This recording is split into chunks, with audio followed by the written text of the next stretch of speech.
السلام علیکم ناظرین، میرے چینل منتخب احادیث میں آپ کا استقبال ہے۔ بسم اللہ الرحمن الرحیم۔ حضرت حسن رحمۃ اللہ علیہ فرماتے ہیں کہ رسول اللہ صلی اللہ علیہ وسلم سے بنی اسرائیل کے دو شخصوں کے بارے میں پوچھا گیا کہ ان دونوں میں افضل کون ہے۔ ان میں سے ایک عالم تھا جو فرض نماز پڑھ کر لوگوں کو خیر کی باتیں سکھانے میں مشغول ہو جاتا، دوسرا دن کو روزہ رکھتا اور رات میں عبادت کرتا۔ رسول اللہ صلی اللہ علیہ وسلم نے ارشاد فرمایا، اس عالم کی فضیلت جو فرض نماز پڑھ کر لوگوں کو خیر کی باتیں سکھانے میں مشغول ہو جاتا ہے، اس عابد پر جو دن کو روزے رکھتا اور رات میں عبادت کرتا ہے، ایسی ہے جیسی میری فضیلت تم میں سے ادنا شخص کے پر ہے، ادنا درجہ کے شخص پر ہے۔ بسم اللہ الرحمن الرحیم۔ حضرت عبداللہ رضی اللہ عنہ فرماتے ہیں کہ میں رسول اللہ صلی اللہ علیہ وسلم نے ارشاد فرمایا، قرآن سیکھو اور لوگوں کو سکھاؤ، علم سیکھو اور لوگوں کو سکھاؤ، فرض احکام سیکھو اور لوگوں کو سکھاؤ، کیونکہ میں دنیا سے اٹھا لیا جاؤں گا اور علم بھی عنقریب اٹھا لیا جائے گا، یہاں تک کہ دو شخص ایک فرض حکم کے بارے میں اختلاف کریں گے اور علم کے کم ہو جانے کی وجہ سے کوئی ایسا شخص نہیں ملے گا جو ان کو اس فرض حکم کے بارے میں صحیح بات بتا دے۔ بسم اللہ الرحمن الرحیم۔ حضرت ابو امامہ باہلی رضی اللہ عنہ فرماتے ہیں کہ رسول اللہ صلی اللہ علیہ وسلم نے ارشاد فرمایا، لوگوں علم کے واپس لیے جانے اور اٹھا لیے جانے سے پہلے علم حاصل کر لو۔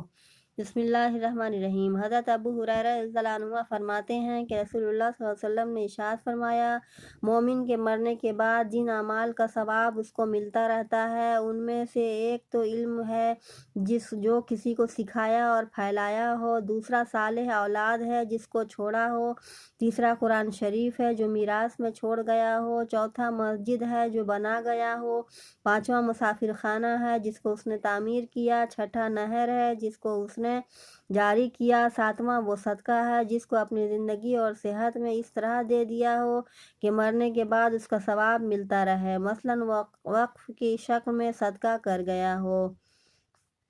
بسم اللہ الرحمن الرحیم۔ حضرت انس رضی اللہ عنہ فرماتے ہیں کہ آپ صلی اللہ علیہ وسلم جب کوئی بات کا اشارہ کرتے تو اس کو 3 مرتبہ دہراتے تاکہ اس بات کو سمجھ لیا جائے۔ بخاری کی حدیث۔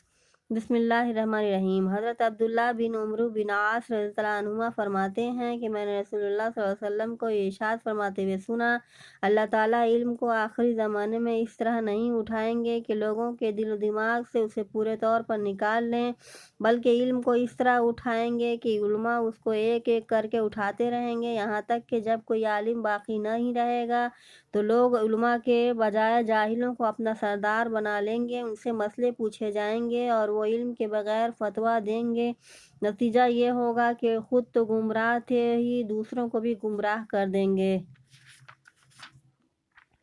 بسم اللہ الرحمن الرحیم۔ حضرت ابو ہریرہ رضی اللہ عنہ سے روایت ہے کہ رسول اللہ صلی اللہ علیہ وسلم نے ارشاد فرمایا، اللہ تعالیٰ اس شخص سے نفرت کرتے ہیں جو سخت مزاج ہو، زیادہ کھانے والا ہو، بازاروں میں چیخنے والا ہو، رات میں مردہ کی طرح پڑا سوتا رہتا ہو، دن میں گدھے کی طرح دنیاوی کاموں میں ہی پھنسا رہتا ہو، دنیا کے معاملات کا جاننے والا اور آخرت کے امور سے بالکل جاہل ہو۔ بسم اللہ الرحمن الرحیم۔ حضرت یزید بن سلمہ جعفی رضی اللہ عنہ فرماتے ہیں کہ میں نے عرض کیا یا رسول اللہ، میں آپ سے کئی حدیثیں سنی ہیں، مجھے اس بات کا ڈر ہے کہ آخری حدیثیں تو مجھے یاد رہیں اور پہلی حدیثیں یاد نہ رہیں، مجھے اس لیے کوئی جامع بات ارشاد فرما دیں۔ رسول اللہ صلی اللہ علیہ وسلم نے ارشاد فرمایا، جن امور کا تمہیں علم ہے ان کے بارے میں اللہ تعالیٰ سے ڈرتے رہو، یعنی اپنے علم کے مطابق عمل کرو۔ ترمذی کی حدیث۔ بسم اللہ الرحمن الرحیم۔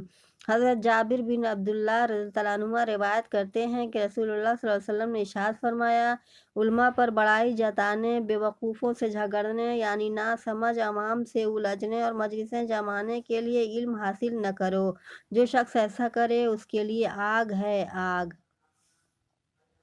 بسم اللہ الرحمن الرحیم۔ حضرت ابو ہریرہ رضی اللہ عنہ فرماتے ہیں کہ رسول اللہ صلی اللہ علیہ وسلم نے ارشاد فرمایا، جس شخص سے علم کی کوئی بات پوچھی جائے اور وہ باوجود جاننے کے اس کو چھپائے تو اللہ تعالیٰ قیامت کے دن اس کے منہ میں آگ کی لگام ڈال دیں گے۔ ابو داود کی حدیث۔ بسم اللہ الرحمن الرحیم۔ حضرت ابو ہریرہ رضی اللہ عنہ سے روایت ہے کہ رسول اللہ صلی اللہ علیہ وسلم نے ارشاد فرمایا، اس شخص کی مثال جو علم سیکھتا ہے پھر لوگوں کو نہیں سکھاتا، اس شخص کی طرح ہے جو خزانہ جمع کرتا ہے پھر اس میں سے خرچ نہیں کرتا۔